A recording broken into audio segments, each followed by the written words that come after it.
Beatrice? Yeah? Is there a code that I need to tell the Uber Eats driver? No. Okay. Gimme.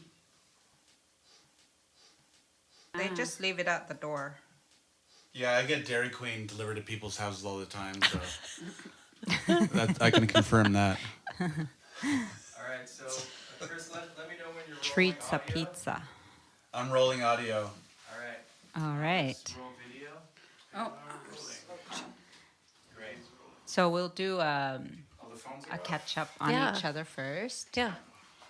And then transition. Michael's Good for so y'all. proud. You proud of us? Me? Yeah. I'm proud of all of us. It shows. Yeah. Yeah. Look at us. It shows. Look at us. Yeah. Yeah, it's more real now too. Yay! Yay! Well, I guess we should start by talking about the new tote bags. All right. Oh, Kleenex in case. I have some right Yeah. there. Yeah. They're on the. There it is. Okay. Okay. I Okay. provided. Actually, Andre, you see Jose it? put Okay. it in there. Yeah. Oh, thank Okay. you, Jose. Okay. So we're rolling now. Yeah. Is this the podcast? Is this a podcast? Is it?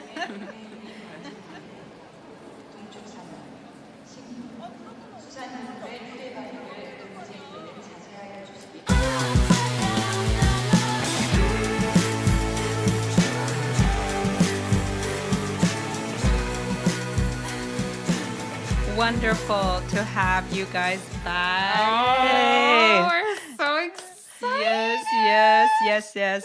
We've been getting so much good feedback from people, from friends, From near me. and far. A lot of people are messaging us, and when I'm traveling, I bump into people at the airport, and they're just moved and very happy to listen to the podcast. So I'm so proud of I us. know. That's what we wanted. Even me, I adore watching them. I wait in excitement for the episodes to come out. Oh, Yeah. it's so good. Yeah. So good. Yes. Me too, and they're so interesting. It's so nice to listen back and remember the things that we talked about. And And I crack myself up.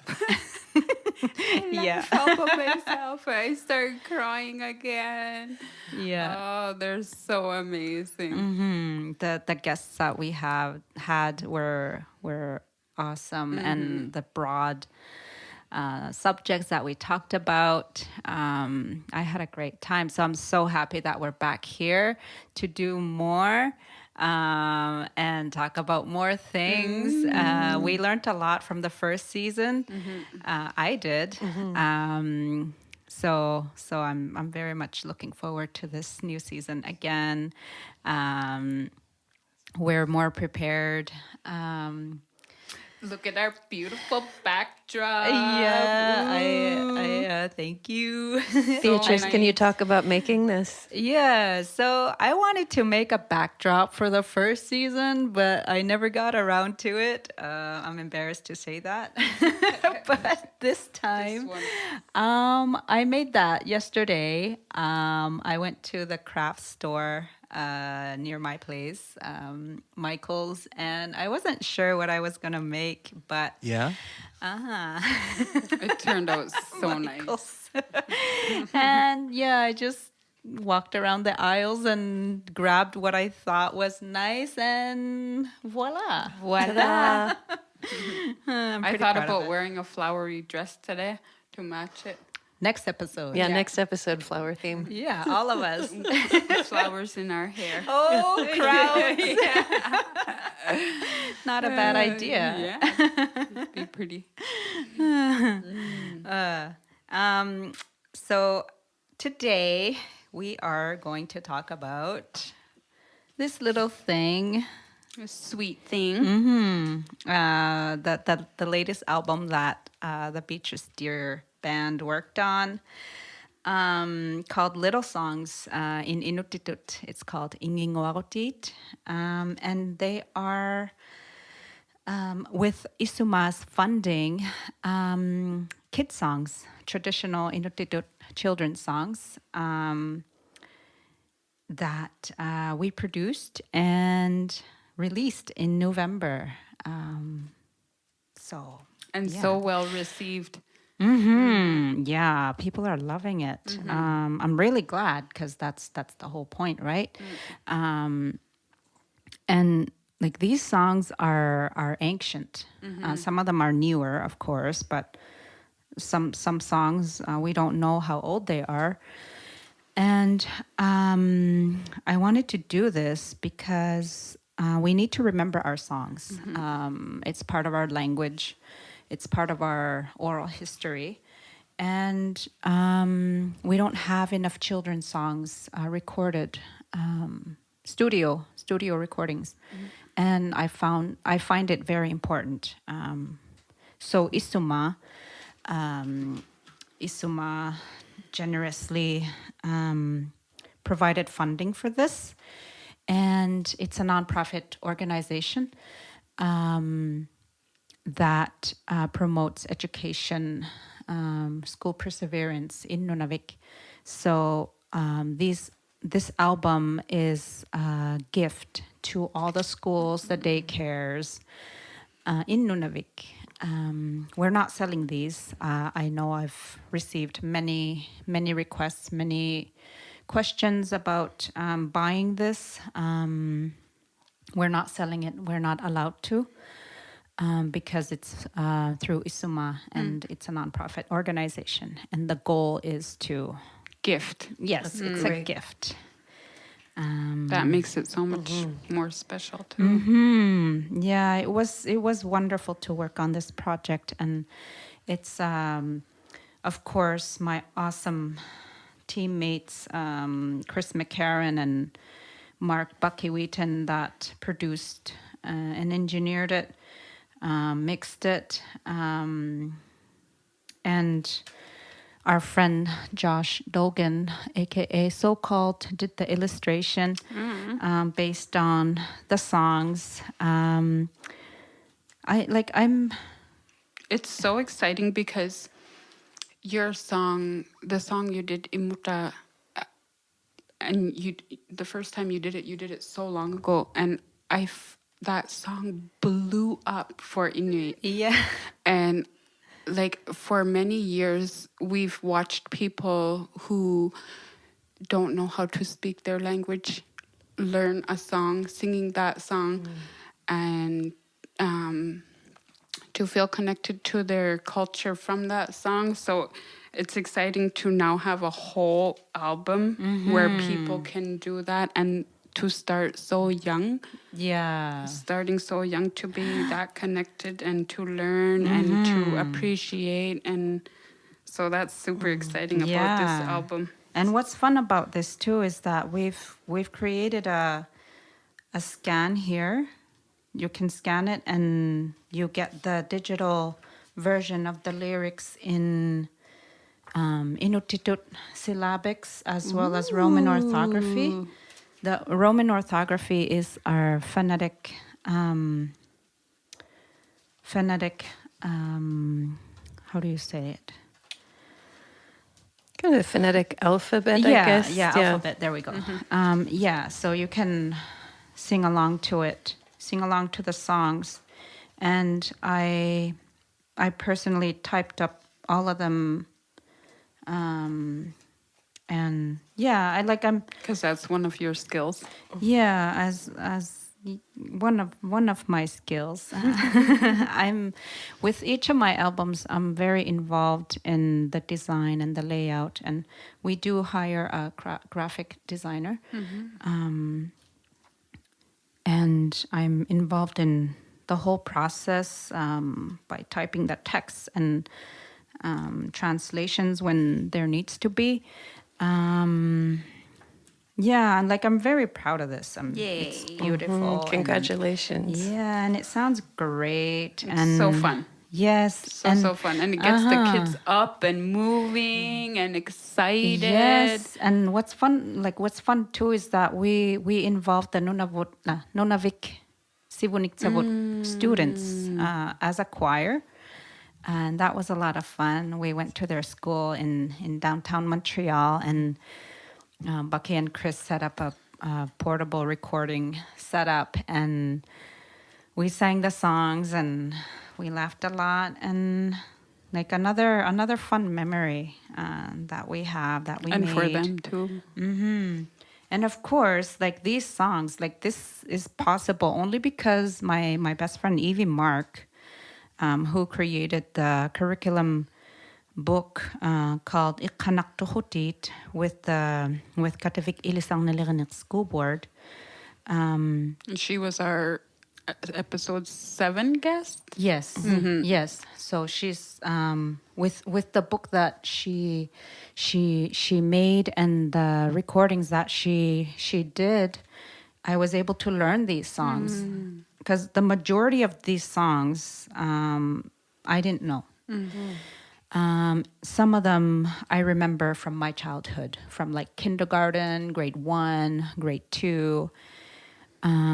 So some of them have a significant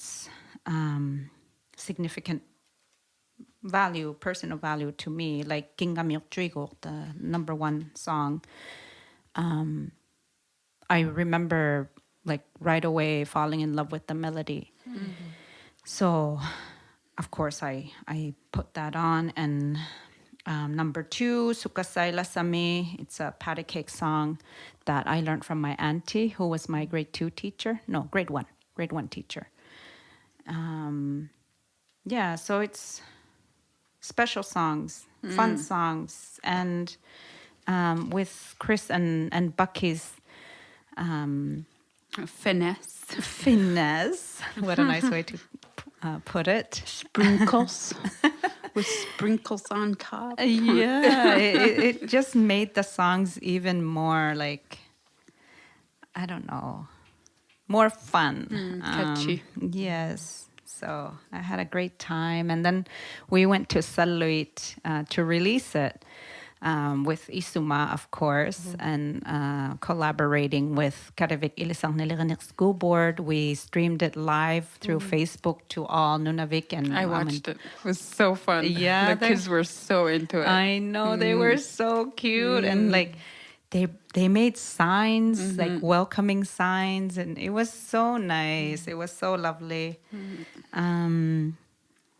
Yeah, and then of course the guys got northerned because they were stuck for how many days? Oh, I remember that. That's true. Yeah, there were like 100-kilometer winds, so they couldn't leave.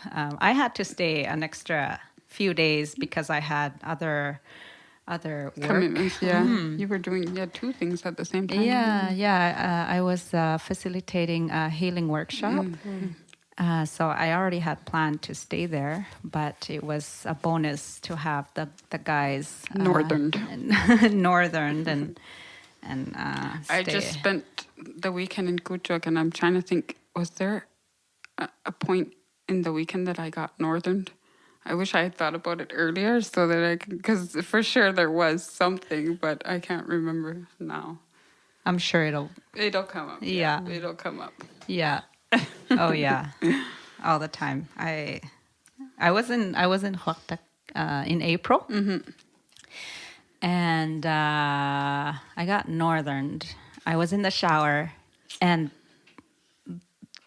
the water stopped, and I like had shampoo all over my head. No. And I was like, northerned. Yeah. Yeah.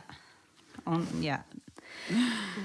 Oh my goodness. We should do an episode just of like people's testimony of them being northern. It's like we could probably write a book, eh? Yeah. And it's so random. Oh my goodness. Yeah. Yeah, I think it would make a really cute book.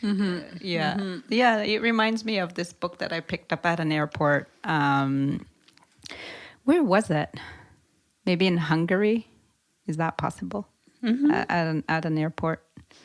I was passing through, and there was this book by a doctor with the craziest things cases he's seen. Oh no. So doing that with northern, it would be awesome. Like getting a polar bear walking up your stairs, for instance.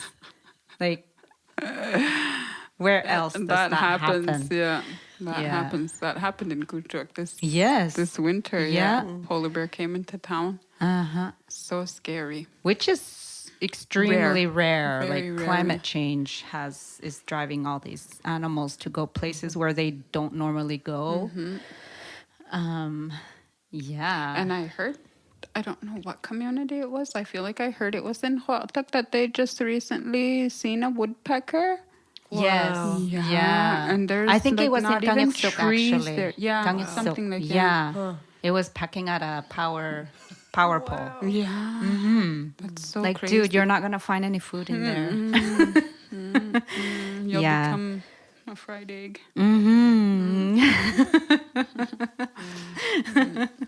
Yeah. Yeah, climate change is wild, wild, wild, wild. It's so different. I feel like Northern, there should be a whole, at least one episode just dedicated to what's happening up north with climate change. There's so many Yes. stories I hear. And Yes, we will do that. We'll find a guest. Yes, awesome. That's a great topic. Right? Should be good, yeah. Yeah. She's so knowledgeable. Yes. so back to little songs. Can you tell me about what some of these songs are about? Yes, sure. So the funny thing about traditional songs is that sometimes they don't make a lot of sense. Sometimes they're very literal. Like the first song is Innginguarutiit is singing about people who live in the cliffs. So that's simple enough. But then, thank you. And some of the language, some of the words are words that we don't commonly use. So I'm a bit ashamed to say that I don't understand a lot of the words from very old traditional songs just because we don't use those words anymore. But some of them, like, of course, obviously, I understand them. Like, Sukasay Lasami, if I translate it literally, says, my grandfather's identification was a bit long. When that old man died, I couldn't walk anymore.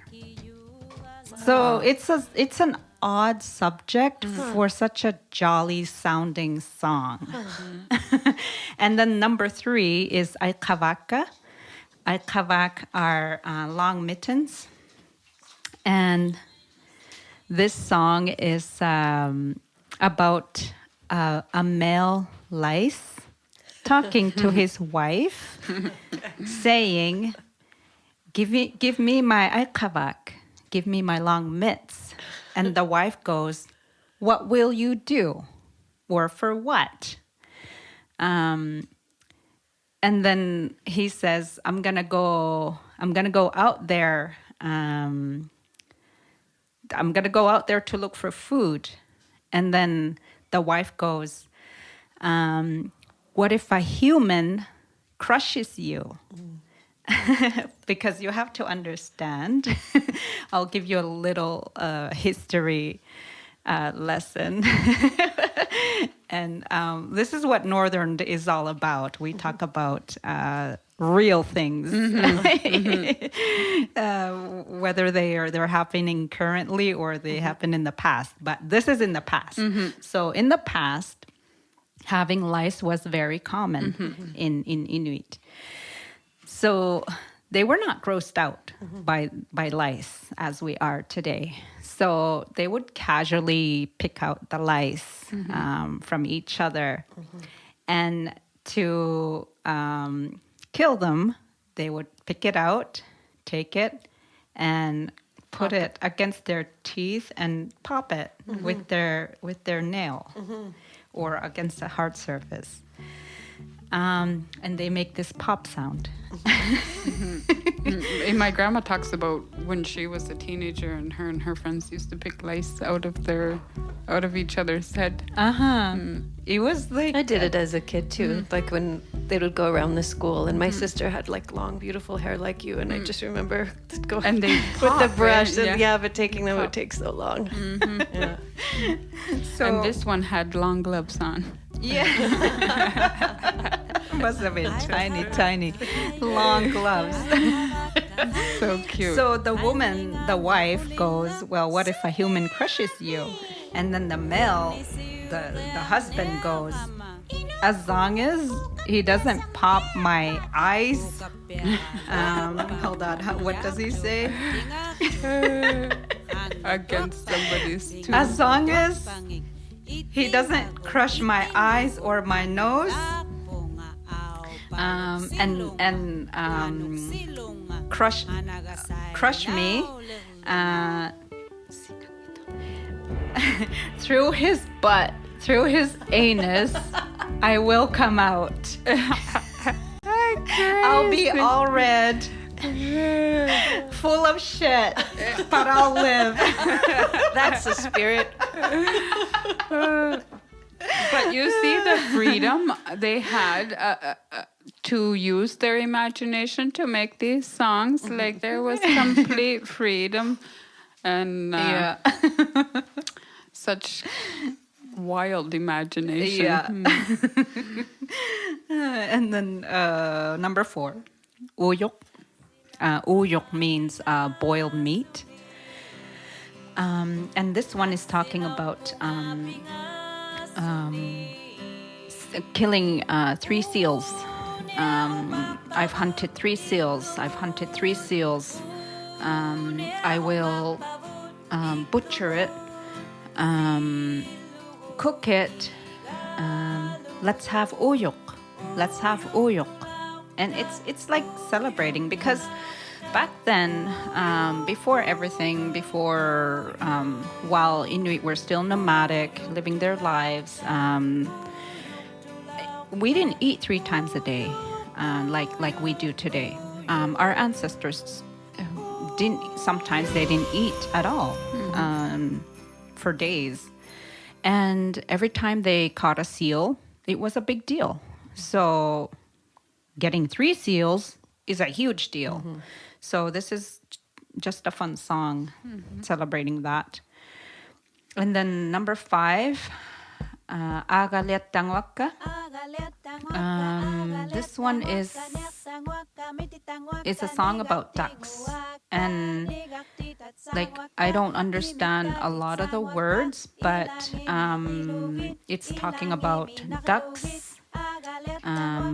I will eat some of the ducks, and I will give them to someone else. I will give some of the other ducks to someone else. So in our culture, we share our harvest a lot. That's how we are.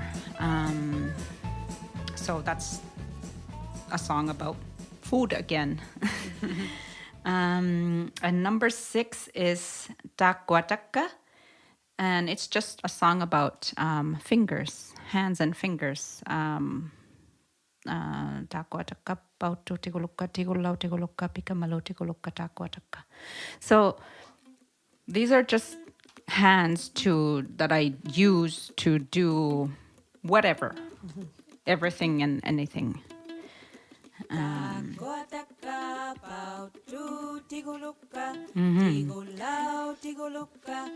Are there any hand movements with this song? No, not that I know of anyways. Number 7, Taki. I find this a beautiful song. When I heard it in the curriculum book by Evie, I fell in love with it right away, and I included it.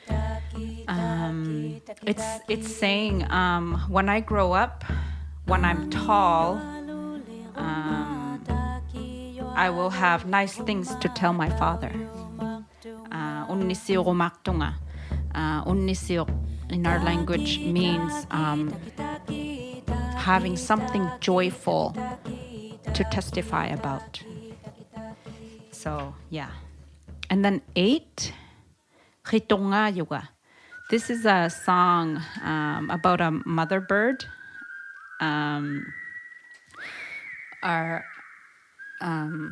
So birds, they, how the mother bird Regurgitates. Yes. So this is about that.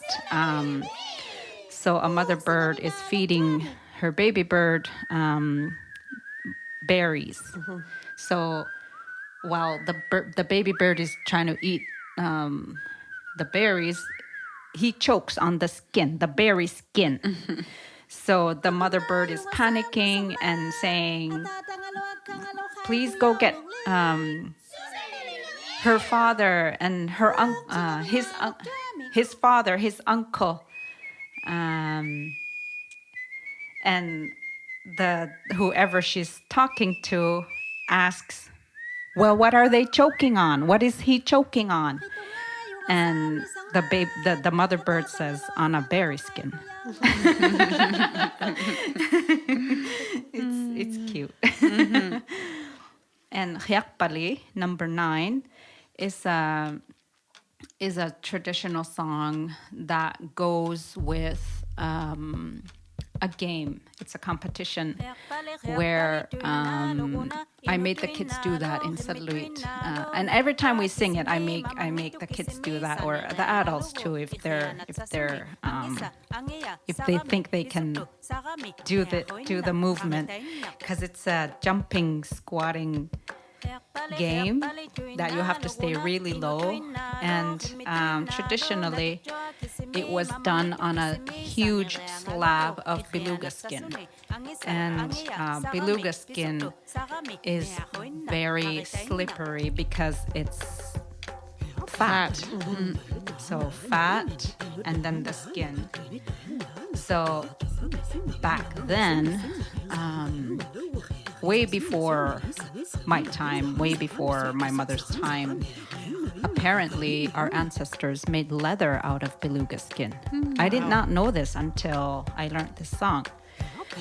And to make it thinner, as part of the leather making process, they would have to jump on it. Pound it. So they made a game into it. So imagine trying to jump On slippery oil, basically, yeah. And beluga fat has a very distinct smell that is very stubborn to go away. So I can't They imagine. didn't have ketchup then to wash themselves. Or steel. Dawn dish soap. I guess that's maybe they spread the smell around that way, so it's not just one person who had to have the beluga smell. Get the kids over here. A few lice in between. Drown out the lice while you're at it. So yeah, the competition was you jump as long as the song is sung, and whoever lasts is the winner. So yeah, that's Hiakpali. And then A way to make the labor go faster. and more fun. It's like when people on the railroads, when they used to build the railroads like 100 years ago, and they would sing songs as they were hammering and making the railroads. Yeah, same kind of concept. Yeah, that's true.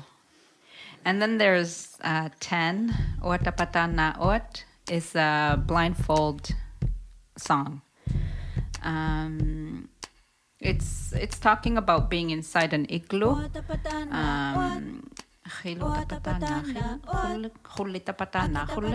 Hullik is our oil lamp, so it's talking about a hullik. Kilo tapatana. Kilo, I think the kilo is the foot of the bed, if I'm not mistaken. If I am, please correct me. Igala tapika katatakana. Here's there's the window above, and there's the entrance over there. Very simple. And then 11 is Ingirusinga. And this one is just no lyrics other than It's like a chant. And it's said to be a creature's song. Dungait were our little creatures, spirit creatures. So that's our spirit creature's song. It feels good just to hear that. It feels, It's like it it has a vibrates. vibration.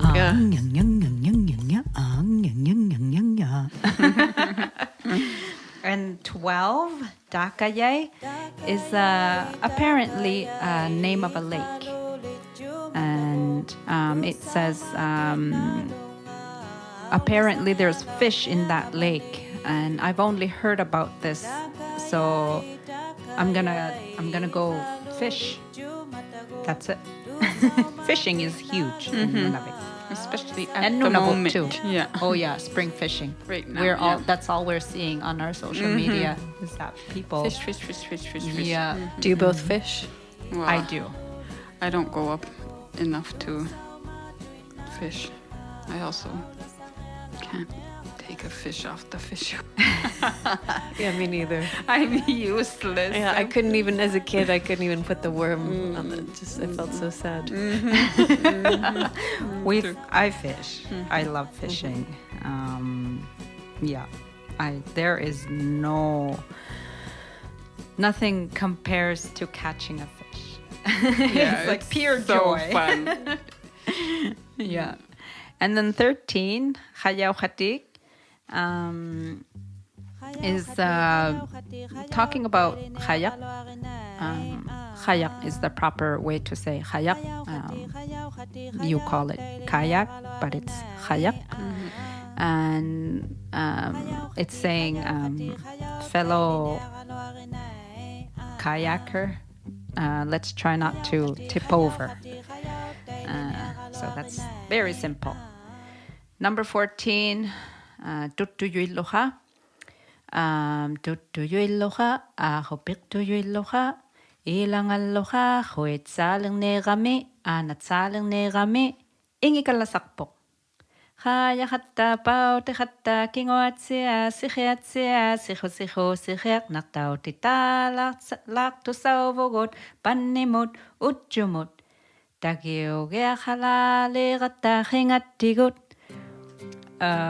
It's another silly song. It's talking about caribou. Caribou who are lying down. And it says one of them peed and pooped and sat down.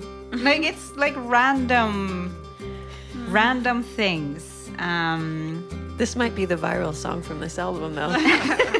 I was just listening to a radio show about a guy who has a strategy of just making songs about everything to kind of get into the any algorithm. And he makes like hundreds of thousands of dollars a year now, mostly on pee and poop songs. Really? Like mostly for kids, but kids love that stuff. Kids around the world. It's universal. They think it's hilarious. It is hilarious. Yeah. Oh my goodness.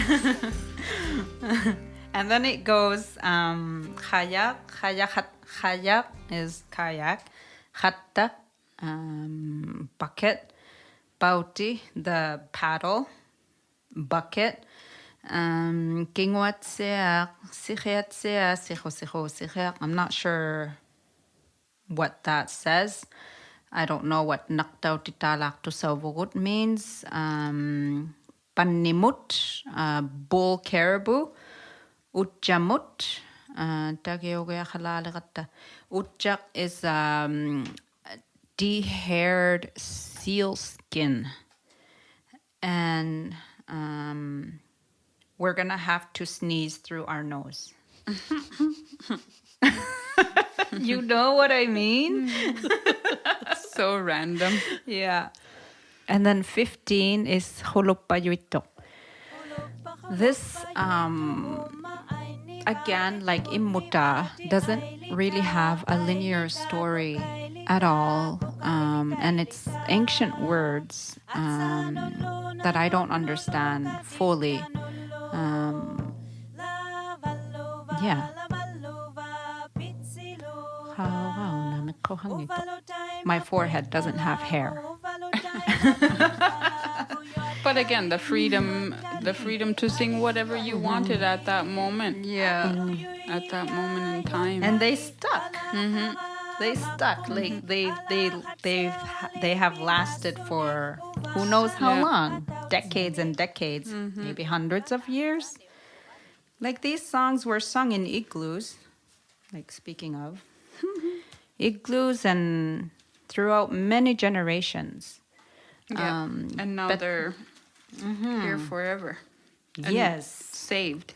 Yes, and that's what I'm very happy about, that we're contributing to preserving our traditional songs and language. Congratulations. I find it really interesting that you're also learning some language through this, even though you're a fluent speaker. Inuktitut, that there's still, in these children's songs, you're also learning, and then you're teaching the younger generation as well. Yes. Yeah. Kids, I mean, I have a heart for kids, and kids need something fun to do in their language, in their To be proud of. and Tanya does, like, recently has started making Play-Doh kits for kids. Let's talk about that. Okay. Oh my God, I have to do so many Play-Doh kits this week. Yeah, like I'm really trying to get on this wave of starting right from the beginning and helping children become proud of where they come from, who they are, what they eat, what they play with, So we've been wanting to make kids toys or kids accessories or stuff that kids could work with for a long time, and it took a lot of making other things to kind of get to this point. But one of our newest projects that we're doing is, I wanted to look at what are the rest of the world's children playing with, and what is exciting to them. And I wanted to do those kind of things, but incorporate our culture into it, and allow children to realize that their culture and their designs and their style is normal, not necessarily unicorns and Teddy bears or lollipops, and which is okay too. But I mean, I wanted them to feel that their culture was as mainstream for them and as accessible to them as all the other stuff. So of course we still have big dreams, and it's really just the beginning for us. And sometimes I try not to get too ahead of myself, because I know the amount of work it entails to make this stuff happen. But right now we have something going out for our kids, and our recent project is our Inuit themed Play-Doh kits. So they're little kits that come with Play-Doh, and the Play-Doh cutters are Inuit animals, country food style animals, Inuit Ulu. Inuit tools, and snow goggles, and we have all kinds of really fun shapes that are relevant to our Inuit children. So that's been really exciting. And also another really exciting thing about that project is it's 100% made by Inuit and produced in Nunavik. So that was another huge dream of mine, to be able to made by us for us, so it's happening. So we have our Play-Doh kits, and then alongside our Play-Doh kits, we also, because painting is so near and dear to my heart, I made my career as a painter. And in my time, I have sold probably over 7,000 of my paintings. So painting has always been really important to me and special to me. And so we made these paint kits that are right alongside our Play-Doh kits, and they're my designs, but also very relevant to Inuit children, and not only children, adults. Like, they're super fun for anybody to get into, and they're so special to me because I feel like everything I've ever done, I've always been sharing a piece of me with my people, or not necessarily only my people, but it's always been a piece of me and my blood, sweat, and tears, my ideas, my not sleeping at night. It all went into my work. And now to be able to share exactly that in these little paint kits and kind of have everybody enjoy the joy that I always felt over the years making these things. So that's another project that we're doing, and which is so exciting. The paint kits, the Play-Doh kits, and then our big dream that we're working on now is to produce our play food, which is going to be all country food. So country food that is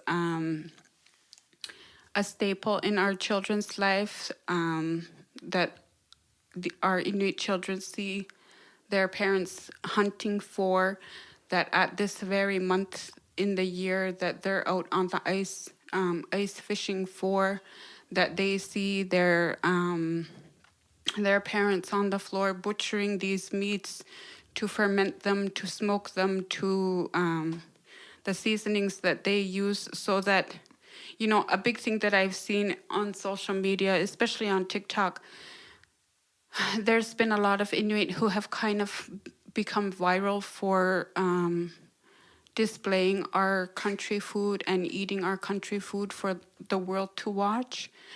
And a lot of feedback that we get from that is how disgusting it is, and how they would never eat anything like that if it was the last thing on the earth. And I really felt like, because social media is so massive, especially for our children and what they watch and how they're influenced, I really wanted to find a way to reverse that, and to allow these children to be 1,000% proud of the food that they eat, and how they have been taught to respect the animals, and how incredibly wise their ancestors were to preserve these kind of foods in such a barren land. And so this Play Country Food project is so exciting to me, and I'd like to say it'll be my life's work. And it's taken such a long time to get to this point. I'm still like the hustler, and living painting to painting, selling in me is still very afraid that I'm not gonna make it, that it's not gonna happen. But I know what I'm capable of, and I know how much passion I have for things like this, so I'll get it done. Yeah. And So, you'll yeah. have to bring the samples I will. to our Oh my next goodness, episode. they're so fun. Yeah. They're so cute. So like the first process of making these Play Country Food toys is we need to make prototypes. So I've been, it's so funny. I've been making, the prototypes, so we have not very flattering for people who are not familiar with smoked beluga sausage.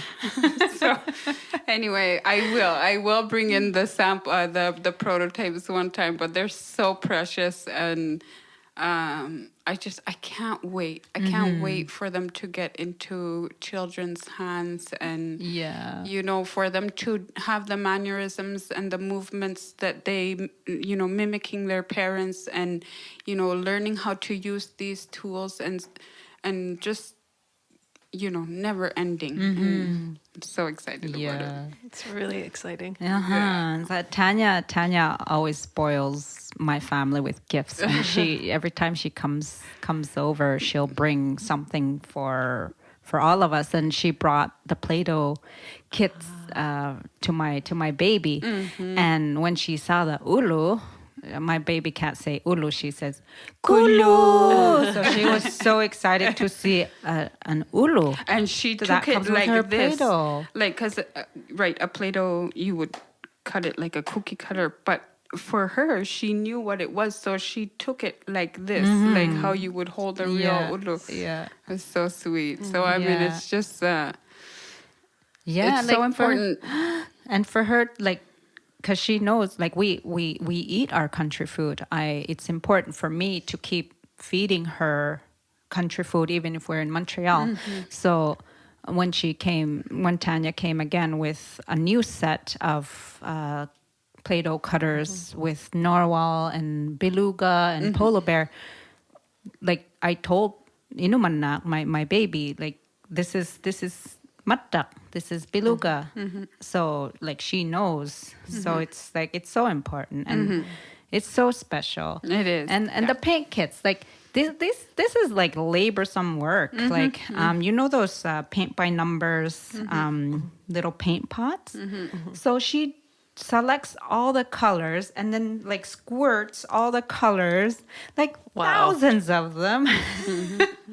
It's really from the heart. My wrists are like, yeah. And when you say we, who are you talking about? Oh, my team. I have this new great aunt that I met a few years ago anyway, and her husband, he's this really successful man, and, big companies. And when I talk, or in the beginning, I always made it a point to say we. It's like totally rooted in me. I know I didn't do this on my own. I know that I would never have been able to do this on my own. So when I was speaking to him and he said, "Why do you keep saying we? It's you." And I said, "No, it's not me, it's we." And what I mean is, right from the beginning. I mean, when I say it, I mean everybody. There's people that, for the first few thousand paintings that I made, I could put a face to the painting. I knew who owned that painting. I know what bill they paid for me. I know what food they put on my table that week. I know who paid my rent with what specific 3-piece set painting. And I keep that so dear to my heart, like it was, I would have never been where I am today if I didn't have the support that I had from these people. And so I don't necessarily, like, of course, I mean Joey and my incredible team who helps me, from people who help me clean my home, who help me pack these things, from my son who sits there squirting the paint bottles with me, and putting stickers on things, and from my most incredible, one of my favorite humans in the world, Megan Ipu, who runs our Facebook page and has been since the day we started. And I say she's the wind beneath my wings. Like, she just crosses all my T's and dots all my I's. But when I say we, I mean everybody who has told me that, they gave my pair of earrings as a gift to somebody, or that they wore them on their special day, or that they were birthday gifts to their twins, or, send me pictures of the paint kits that they made. Yeah. So when I say we, I say everybody. I didn't do it alone. Yep. I don't know how you sleep. I don't She either. doesn't. I don't. I That don't. makes sense. I don't. Oh my! You know what? I told you this the other day. Like, how my trick to fall asleep is because I also suffer from insomnia, really, really bad, and sometimes it's worse time than others. But my go-to trick, which is probably not the best thing to do for what I do, but I say to myself, okay, think of new designs. So I think of new designs until I fall asleep, and that's where a lot of things come from. Brilliant things. Yeah. You have a brilliant mind. Oh, thank you. She really does. It's I have the like- best job in the world, I think. So fun. It's Yeah. so fun to be able to make things that people really enjoy. Oh my God! You're lately you started selling on Facebook Live. Yeah. That is It's like every time you do it, it's like your customers just grow. Oh my God, Like it's unreal. Like, oh my God. And I never in a million years expected that. And you know what it was? It was this podcast that got me to do that. Because I know when you asked me to co-host Northern with you, I'm certain that you were a little apprehensive that I would say no, because I say no to everything. Yeah. And you might not think it by watching me that I'm shy, but I really am shy, and I have a lot of anxiety, and my safe place is my work and my home, and like there's many, many things that I have done over the years that I places and people wanted to do interviews with me, and I couldn't do it because I'm so sensitive, and my struggles are still so close to me. So it's hard for me to speak without being emotional, and this is why I cry on 7 out of 8 episodes of Northern. I almost cried on all 8, but I caught myself on that episode 7. But this is why I cry so easily. The struggle is still very close to me. It's still very real for me. So I've always said no to doing interviews. Like, for instance, when I wore orange for 215 days, and, there was quite a bit of places that wanted to interview me and what that meant to me. And when I'm on the spotlight for such important subjects, I'm so sensitive, I'll cry. And I had to say, I'm sorry, I can't, because the subject is so important that I'm afraid I'll take away from it, from me crying, about my things. So I know when you ask me to do Northern, because I just automatically say no to everything. But I don't know, there was this little tiny part in me that always thought about or dreamed about being on the radio, because we all know I love to talk a lot. So, and then we just agreed that we would try, and if I was not comfortable, then we would it was okay, But then we got me on here, and we couldn't shut me up. Now we're at season 2. Yeah, That's why you're a perfect co-host. Apparently, apparently I was okay for this job. So it was after we did episode 1 or 2 and I had always thought about doing live sales. Like, I really like the idea of interacting with my customers and kind of introducing myself, because I think a lot of people just see what I look like, and I'm kind of colorful too. But I mean, I grew up there too. I speak my language too. My grandmother was born in a tent too. I eat our food too, as unicorny as my hair looks. So I really wanted to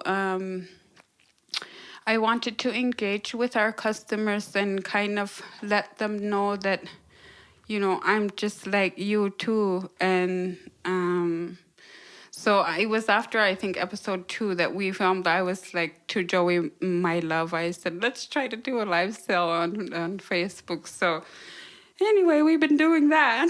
Yeah. And it is unbelievable. It's unreal. For those of you who haven't watched Tanya's live sales, so she'll open a box of earrings with a number, let's say 13, and then she'll open, and then her customers will type 13 really fast, and you see them like 13, 13, 13, all different people. Wow. And whoever types 13 first is the one who's gonna purchase. These are earrings that she gave me the other day, by the way. These are another pair that They're so beautiful. we made too. I love them. It's too bad that these headphones ruin, Yeah, they ruin the hurt. outfits. I was wearing these, and I forgot that headphones studs. like this press on the ear, and they're studded like that, and that's why they're on the table here. But Yeah, I'm so lucky that So you Tanya made gives made me. your own. Oh, sorry. She gives me earrings all the time. I know. I was like, oh, these look nice on Beatrice. Yeah, I'm so lucky. You always have the best earrings. Thank you. Yeah, it's been super freaking fun. And we've kind of adapted since. Like, we realized, that people get kind of upset with us when we have less than one pair of the design they want. Because they're quite unique. Yeah. Like, And I mean, not one pair. I mean, I guess you'll have like we do the have same some pair. duplicates, yeah, but like say most these, of them are very unique. and that's always been what I've done, like when we started making merchandise, it would have been very easy for us to hire a big printing company and, put in these orders for one design, mass produced, wherever it would have been. But I really wanted to just, all these designs, all these colors in my head, I wanted them all, So I said, let's just get our own machines. Let's just do it ourselves, and then we have no limitations. We don't have to make the same design over. So really, like, probably 85%, maybe a little bit less now because we're making so much stuff, but most of our stuff we make ourselves. If not, everything passes through our hands. We have all our own machines to print everything, our clothes, our merchandise, our mugs, we have presses, we have laser cutters, we have printers, and it's all made by us, well, mainly. Yeah, and then you also package all of these things. It's like, and then you bring them to the post office. So it's a very personal business. Super labory, but it's so fun. It's so fun. We're big on high fives in my home. Like, we get a big job done and we have a big high five because we know how hard it was to get all that stuff out in so many different designs. And like, I just spent the weekend in Gujarat, but we had a live sale this Sunday before I left, and we sold over, I want to say 300 pairs of earrings on that live sale. And in order for me to get to Gujarat, that meant I had to pack and ship every single... And I wanted to mention, we have this silly new thing, the Scoopies. Oh, yes. That's a big thing. That's so silly. But I mean, it's so fun. It's a marketing genius. Yeah, but it was kind of by accident because the way that it's the most affordable to ship to the north is you buy these prepaid boxes from Canada Post, and so the deal is whatever fits in the box, it's one flat rate price, right? And a weight. Yeah. A weight limit. Yeah, exactly. So, and I kept thinking, like the first few lives we did, I mean, we were using these big boxes with like one or two little pairs of earrings in it. And it really broke my heart that, these boxes were taking the plane to the north where there's no dollar stores, no little pharmacies, no convenience stores, no easy to go pick up a pack of balloons or for your kid's birthday party or a pair of socks. And it made me so sad that I was sending these half empty or 75% empty boxes up to the north when they were catching a free ride, and so I thought, how can I do this? How can I put stuff in it without breaking my bank? And in the beginning, when we did live sales, we would give our products as prizes, just like a little thank you, like a bonus. Yeah. So that too is like on the cover of the earring box. So it's a random surprise. So you lift the box, and then if it says what we do is I buy all these a lot of it is just little junky stuff, but things that people can't easily get in the north for the prices that we can get them here, and small that could fit in these boxes and catch a ride with their earrings, So, we go out, we have the best time. We buy all kinds of, we buy mosquito spray, we buy camping cutlery, socks, hair clips, we buy oatmeal, soups, cookies, granola bars. Elastics for your ATVs. Yeah, elastics for your ATVs, light bulbs, toothbrushes. Sometimes we throw some iTunes cards in. It's just whatever I want to buy. I just, whatever's in front of me that week. And it's like the funnest little things. Fish hooks, like our last live, we had, I think, 60 fish hooks in our Scoopy box. So, and that's what we do. Joey and I, before the live, we randomly write small, medium, or large under the boxes. So if you claim a pair of earrings, then we open your box and we'll see if you won a Scoopy. We have this big giant box behind us, and then so if you won a size small Scoopy, we have 3 different size scoops, and then Joey will go, he gives a little dance because he gets so into it. And then he scoops, and then we have like a tray where we show everybody what they got in their scoop. But it's just really fun little, chapsticks. And, I ask people, what should I get? Baby Tylenol, baby wipes, things that are useful. So then they catch a ride in the box, and so when they get their earrings, they get this like little surprise pack too. I saw a video of a child that learned that they're getting a scoop, and they were like, we want a Scoopy! Overjoyed. Overjoyed. So exciting. It's fun. Yeah. It's really fun. And in a time where, all social media's interactions and viewings are a lot of, drinking and just sadness. And so I wanted to start these new things, and obviously the sale of the earrings is such a blessing to us too, because it's been able to fund a lot of new projects for us. So again, that's where we come from, it's not and so many friendships being made on these live sales. We really get to chat. Your customers, Yeah. you recognize the names and where they're from and their favorite colors. They're a lot of your customers are repeat customers. They're loyal customers. Yeah, we're so blessed. So blessed. Yeah, it's so fun. And every event I go to, I always see people wearing your stuff. It's so fun. Yeah, going amazing. to the airport this last week when I went to Kuchuk, I hadn't even got on the plane yet, and I seen so many people wearing our stuff.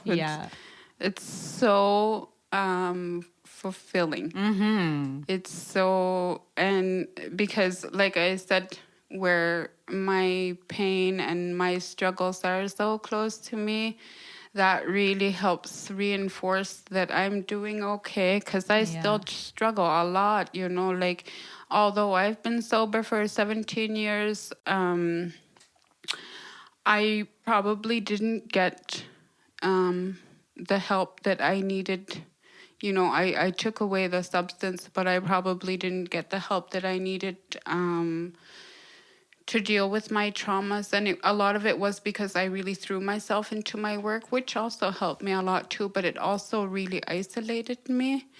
So when I see things like, when I see people wearing our hoodies or wearing our headbands or carrying our tote bag or wearing our earrings, it's so fulfilling to me and reassuring that I'm doing okay. Yeah. Yeah. Yeah.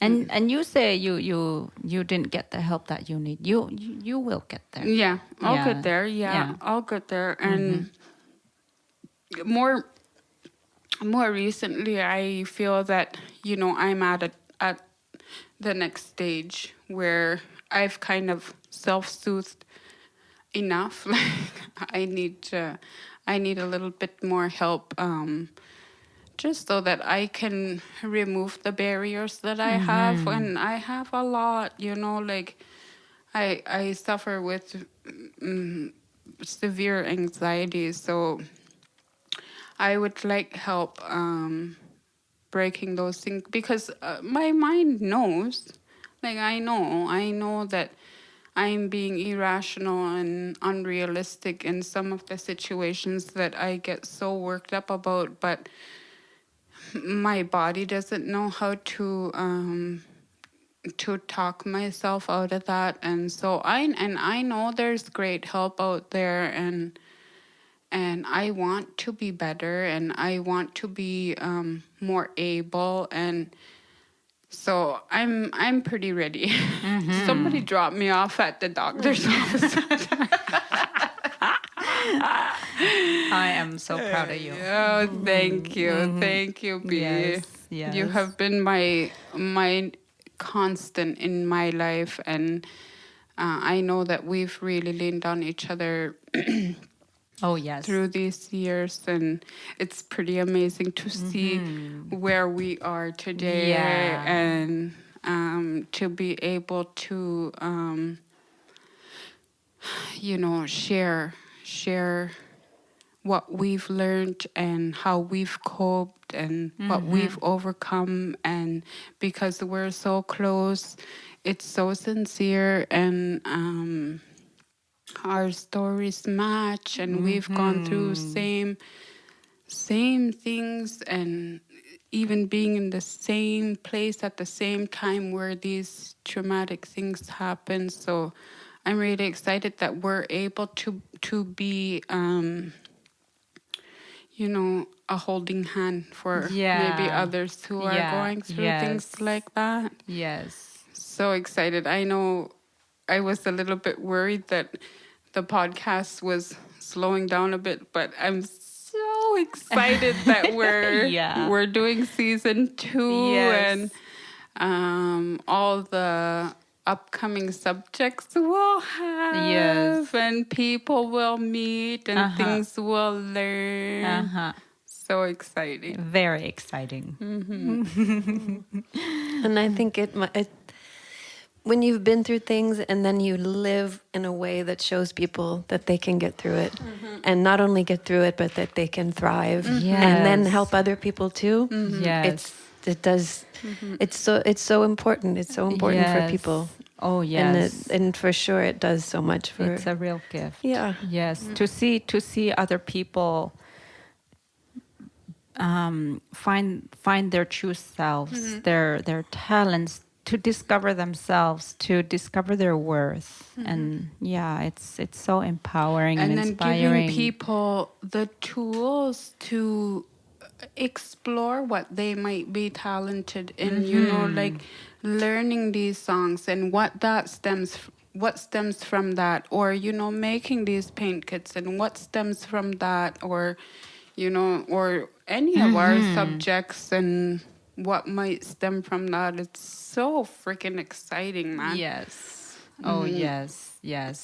another great subject would be to talk about how creativity really heals. Yes, like on a literal level. Yeah, like on how the a brain matter of functions. fact. Yeah. How trauma affects the brain and how grief affects the brain, and like learning to live with grief and learning how to integrate grief and not just stay stuck in grief, and maybe finding and insisting on our people and our children to be given more creative outlets, because it is proven to be healing, and our people are very creative people. We're a creative group of people.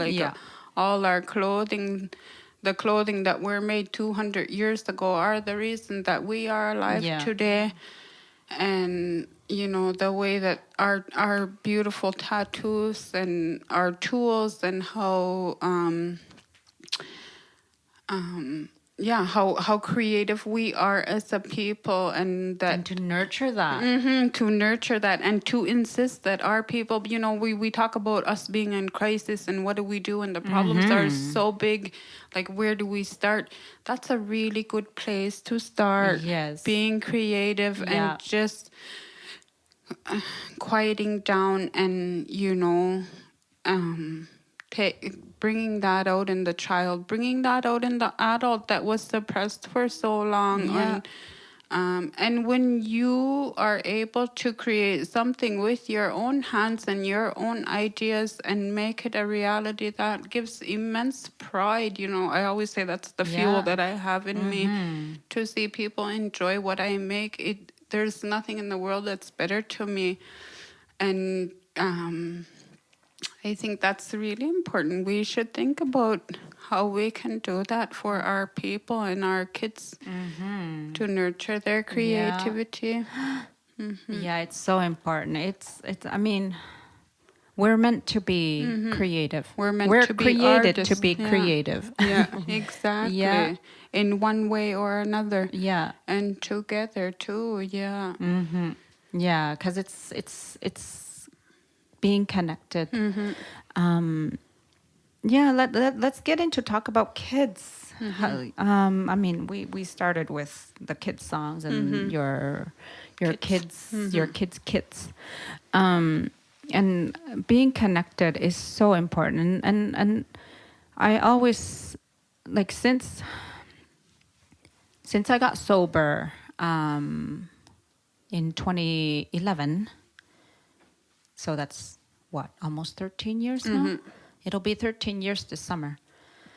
I really emphasize on repairing my relationship with my older kids. I have 2 adult kids who are now 22 and 24, and I also have an almost 3-year-old. And comparing the way I parent between my older kids and my youngest is like, it's unrecognizable. And with the experience, with experience and learning about my trauma and my triggers and everything that made me who I am from birth till now, and really paying attention to how I am and how I'm parenting.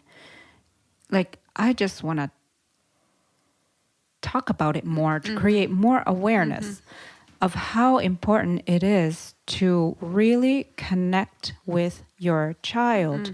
Because when we're traumatized, we lose connection, we lose trust. And you're in survival mode. On survival mode. And you can't do anything when you're constantly on survival mode. All you're doing is surviving. You're not living. You're not enjoying life. It's hard to be creative. It's hard to be successful when we're always on survival mode, because the part of our brain where creativity comes from, and we'll get to this more with a guest in a future episode soon, is that you don't function. The part of your brain that's responsible for creativity and problem solving shuts down when you're on survival mode. So I want to create more awareness, not just for Nunavik, but for people in general. Because I see the difference with my older children and my child now, because I've always been very honest with how I was before I got sober. I was a very broken individual. I had major anger issues. I had depression a lot. I suffered low self-esteem, and this severely affected my older children because... And you were very young. And I was very young. I was a teenage mom in a very volatile, toxic marriage, and that was the example that I showed to my older kids. So when I got sober, realizing the depth of my family problem was extremely overwhelming. And the shame and the guilt that came with that was overwhelming. But I was determined to find answers and heal and work on rebuilding the relationship rather than going into despair and hopelessness. I mean, those feelings were there, but the determination was stronger than that to want to get out of that. Really believing that we all are born with a purpose and that we are not meant to just suffer through our life. So determined to find that authenticity, the joy, and finding out the real me. And also showing my kids that they too are important and that they're born for something bigger than despair. And man, it was hard. I mean, it's still hard sometimes, but throughout healing, through many years of counseling and discovering and crying and admitting. Oh my God! Yes, and going through and speaking about I know your journey with your kids, and you've been so dedicated and given your 100% to correcting anything you felt that you missed along the way, and being very honest. And I remember you mentioning, like how we were just talking about how creativity would be a really good way to start healing for our people on all aspects. But I remember you talking about, because I know that there's been times that you and I have got together when there's been a problem or a sadness or a trauma that's happened, and we've talked about it, and both of us feeling very overwhelmed, like where do we start, how do we help? But I remember you talking about wanting to give parenting classes because that's where it starts. Yes, because that's where everything starts from home. Everything starts from the womb. Everything starts from the home. And to give these home. parents the tools they need to not only deal with the traumas that they're already carrying, but to raise this child in a healthy way, despite the traumas that they're carrying. I think that's so important. Yeah. And I am working towards that. I'm not an expert, but we learn. We learn. I collaborate with this amazing friend of mine. Her name is Shana Hordijk, and she's a psychologist. specializing in early childhood. And that's who I give grief and healing workshops with. And we intend to create a program for parents because it's so important. It's so important. And there's also these things that people don't realize in such a new society that we have. There are many other things that we are facing as young parents, as simple as being so ignorant to things of the city, things of medication, things of, tools that other people out in the world have more available to them. Like I can remember thinking, people, these mothers are posting because they see a rash on their baby and not knowing what to do. Do I give them Tylenol? What do I do? These young parents are not equipped with the tools to make the what we would consider common sense decisions, because we live in a society where these common sense decisions have been taught to us. But in the Arctic and in the North, where we don't learn things like that. We don't learn what MSG is. We don't learn what specifically Tylenol does to the body. We don't learn, we don't even have a dentist regular in these communities. So it's such a big combination of things that these parents are working against, So I think that parenting courses would be life-changing. Yeah, and like I speak for myself, because this is from my own experience too, because I was 16 when I got pregnant. I thought I knew what I was doing. And to think back, like I'm 41 now, and like when I see a 16-year-old, or when I think back, like I was 16. A child. I was a child, still living at my parents, and thought, hey, it's a great idea to have a child, not knowing the magnitude of the responsibility I was about to embark on for life. Like, and we're raising these children to go into our society, to carry on our culture, to, we need to equip them better. But we also, that means we have to equip ourselves better. Yeah, and I was not equipped. I was so not equipped. But what's so, like when people say to me, oh, how did you get sober? How do you stay sober? Like, I never want people to think it was easy. It's not easy. I took the road less traveled. We had to go through the pain. And there's some people who are, so deeply traumatized. Like when I was home this weekend, and I see the same people that I seen 10 years ago in the same spot, drinking the same kind. It's heartbreaking. It's so heartbreaking. But to me, I think no wonder.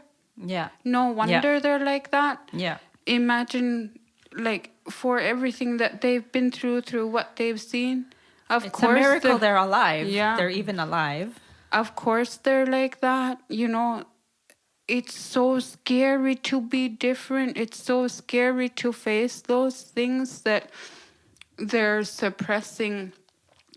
So it's the same thing with parenting, like it's the road less traveled to go back and try to correct the things, and, to constantly be going through those road bumps, even though you feel better in your life today. But, as long as you never give up.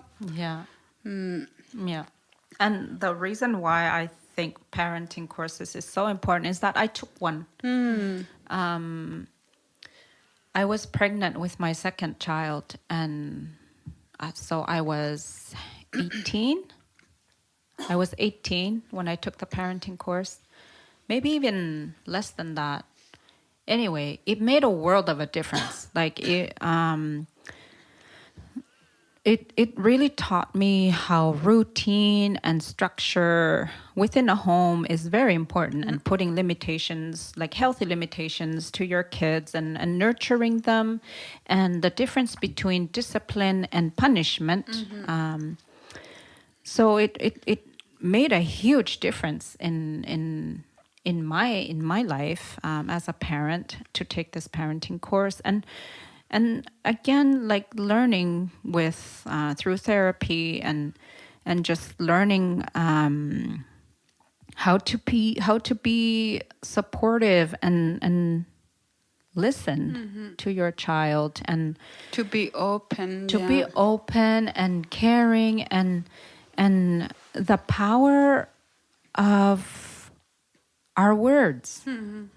That, like, it's so important how we talk to our children makes them who they are, and not only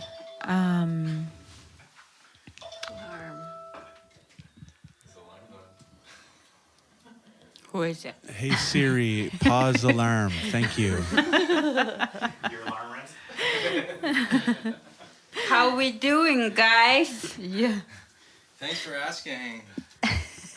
How you doing, guys? Very good. Yeah. Yeah, really good. Okay. Shall we keep going? Yeah. Action. Okay. And I don't remember where I was. So, like, how words don't matter at certain times, how our behavior, how we model ourselves in front of our children is what really matters. And this example has really, like, it came to me, and it's so important. Is, like, you know how children grow up with their language, their mother tongue. So, like, you grew up in English, so you were not an infant in front of a classroom being taught how to talk in English, how to speak in English. Same thing with Inuktitut. Like, no matter what language we're in, we learn it just by living it, hearing it every day. That's the same thing with living life as children.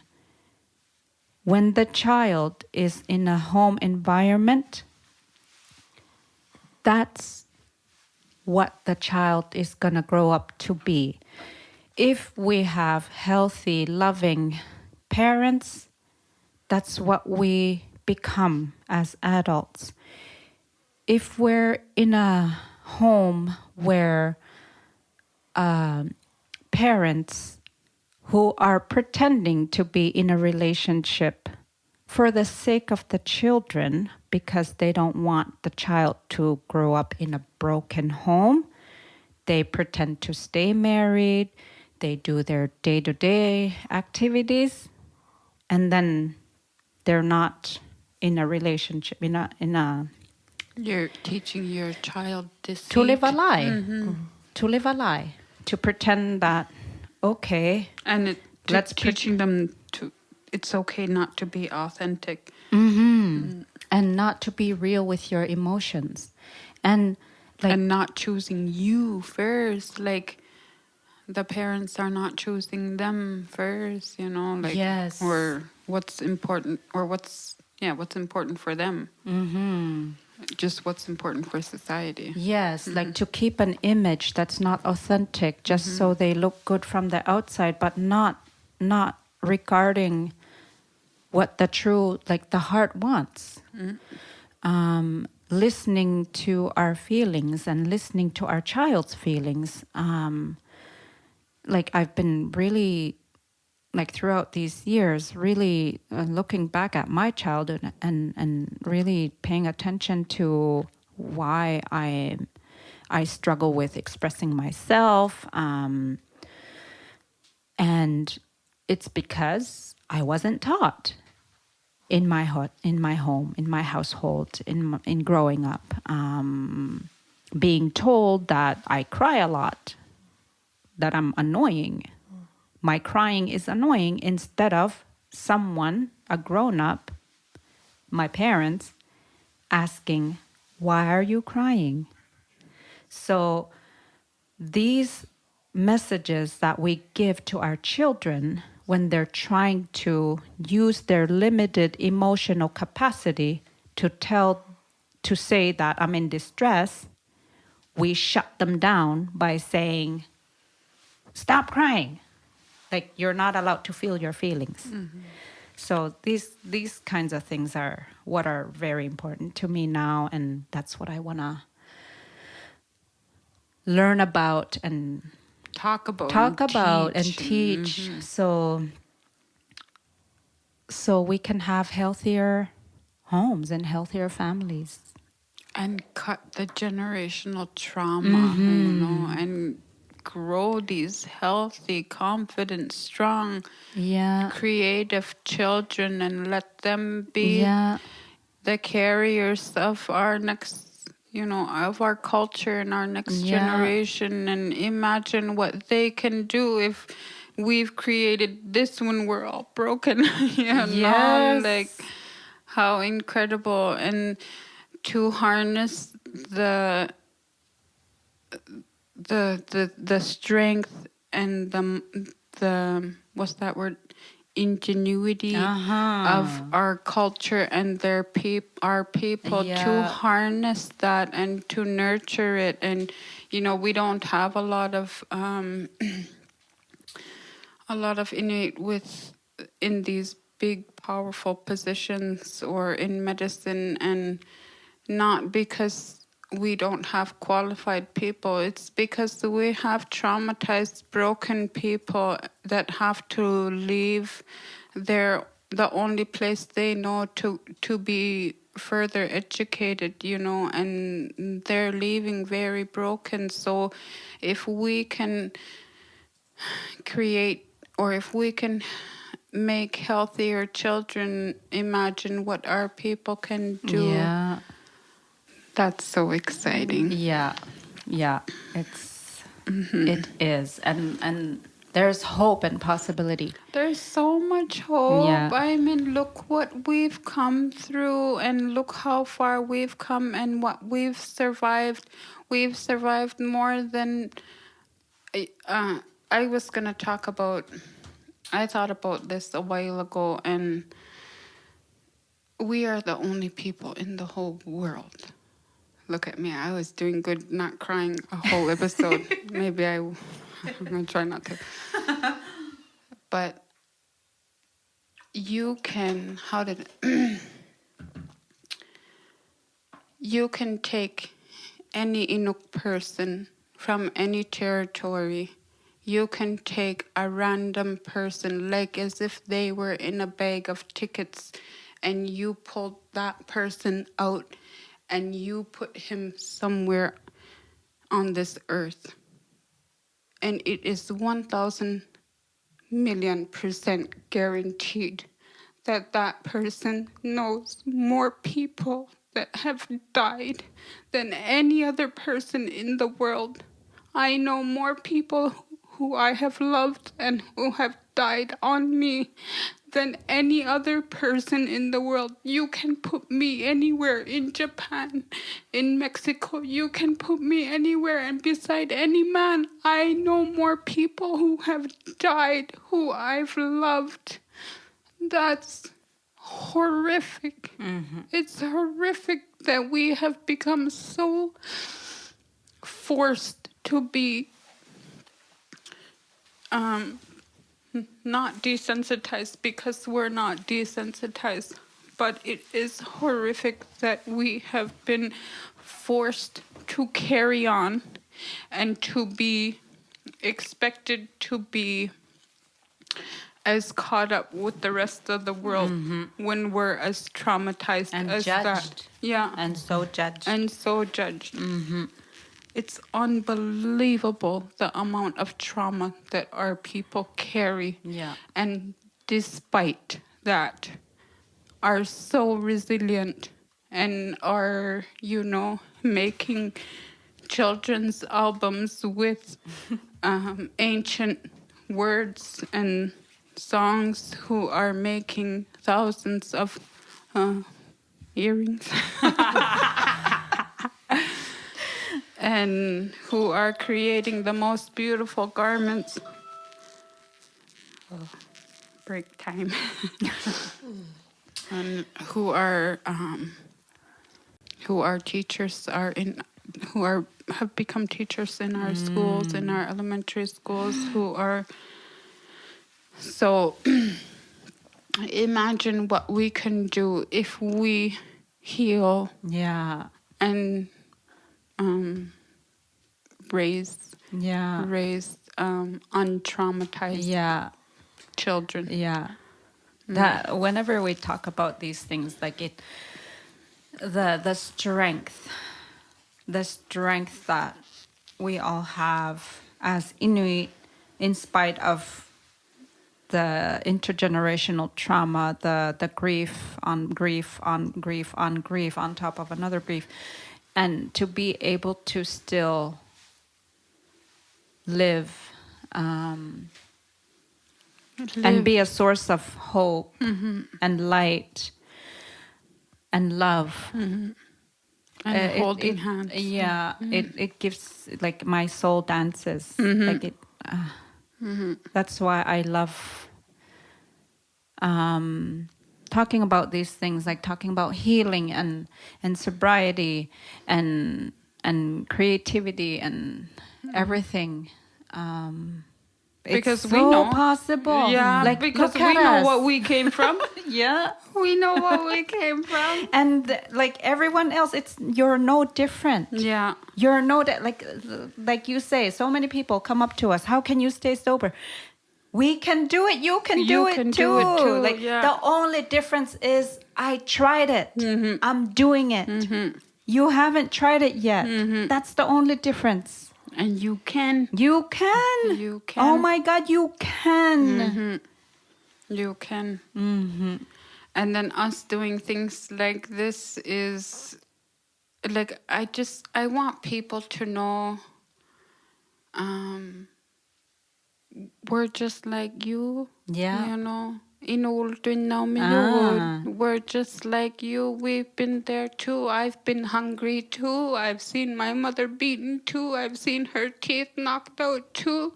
I've found people hanging too. I've done that too.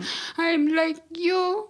I've moved off the street because I'm scared of a drunk driver. I've had black eyes too. I'm like you too. But I wanted to live. Yeah. Yeah. So you can do it too. Yeah. Yeah, 2 times cry. Yeah. Shit.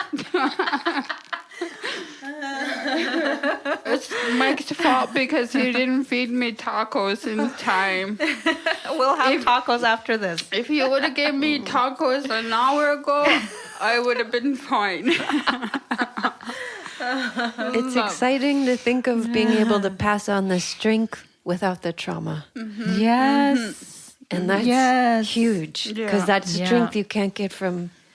No, you don't have that kind of strength without those experiences. Yeah. But you can somehow pass that on and share it and Oh, yes. while you work on the trauma. Oh, yes. That's what I say to my baby. I mean, he's not a baby, but I'm a little bit guilt tripping. But I need to use that a little bit. But, his father and I recently had a talk with him, and I don't ever want him to think that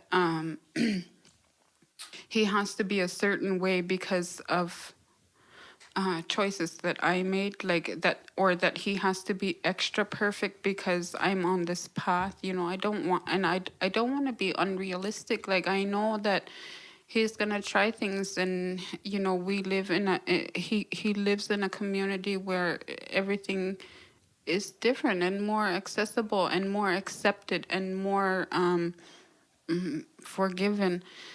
But my biggest goal for him is to equip him with the ability to make the right choices, whether he experiments or things like that. And the other day when I was there, because I was staying with him and his father, who is one of Beatrice and I's best friend, which sounds kind of crazy, like I was staying with my baby daddy. But I mean, we're all really great friends, and he also stays with us once in a while or falls asleep in my son's room. But, we were talking, and I said to my son, and half of me regretted saying that because I don't want to put that pressure on him. But the reality is that in our culture, there are not many that make it against the odds, and me as his mother, not that I've made it, and not really that I'm going anywhere, but I'm trying, and so I said to him, your father, because his father is sober as well, and I said to him, your father and I worked really, really hard to change our lives so that we could raise you in a safe and sober home. And I want you to respect that. I want you to respect what we had to push through and work through and be against the odds like everybody else who no wonder they're drinking because they have so much pain. But we did it different. We worked extra hard. We took the path less traveled, and you need to respect that, and you need to live accordingly. It doesn't mean that you can't experiment things and live your own life, but we did that for you. So you need to be, and I mean, it's just, we need to do that. We need to do that for our kids so that we're equipping them with the ability to make the right choices when they need to be made, to not fall in your sorrow, because it is very likely that Narulik, my son, will be close to somebody that will commit suicide. It's the odds. Mm-hmm. It's what happens in the North. But to be able to make the right decisions that you don't fall and mask your pain with substances, because we tried really hard to give you a life where you have choices and you have help and you have a way out, So yeah. Yeah, it's like where creating this bond is so important when our children are born, even before they are born, when we're pregnant with them, throughout their infancy, throughout their whole early childhood development.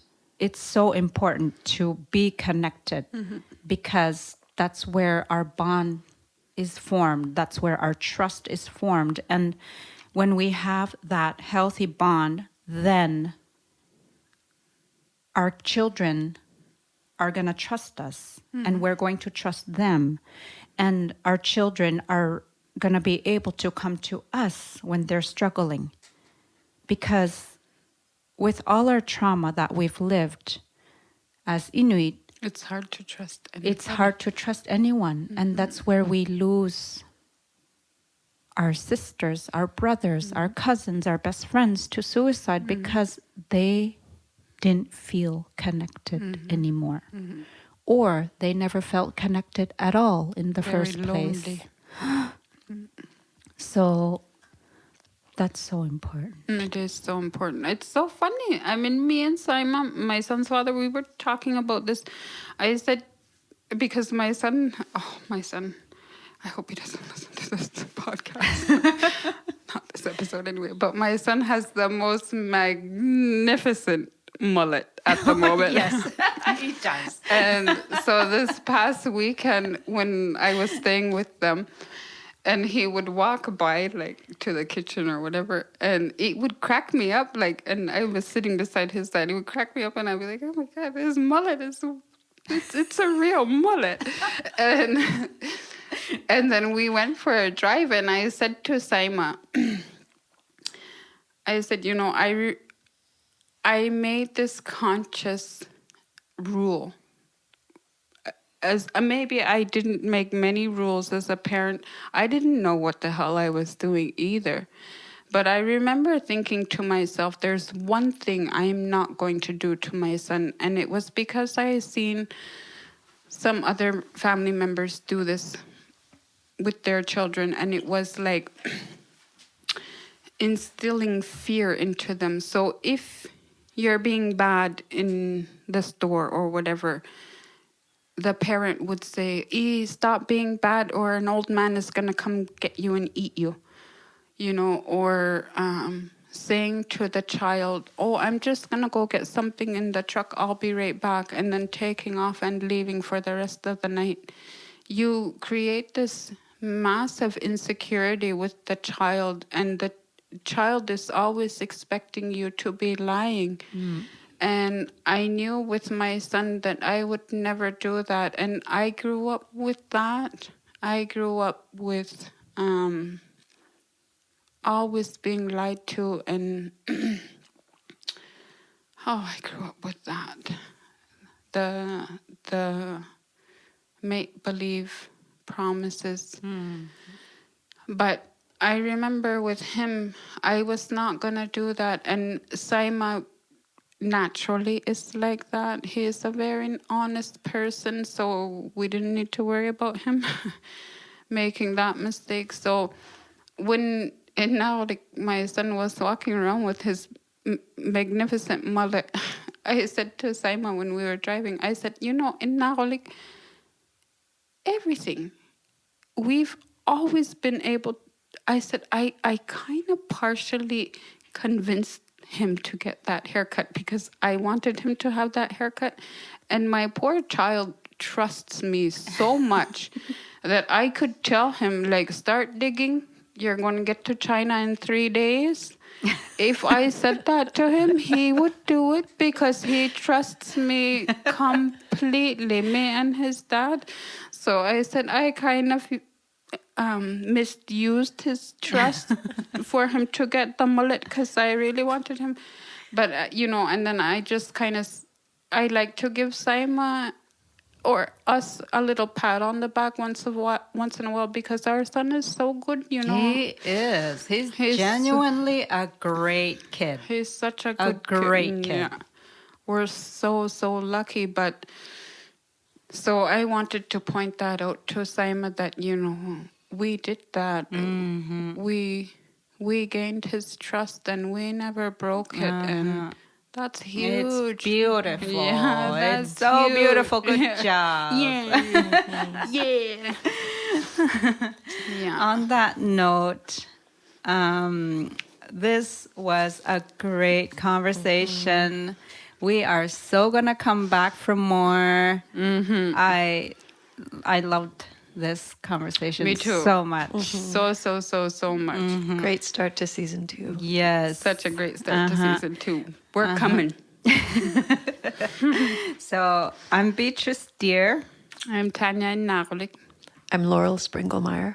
And this was the first episode of season 2 of Northern. See you again soon.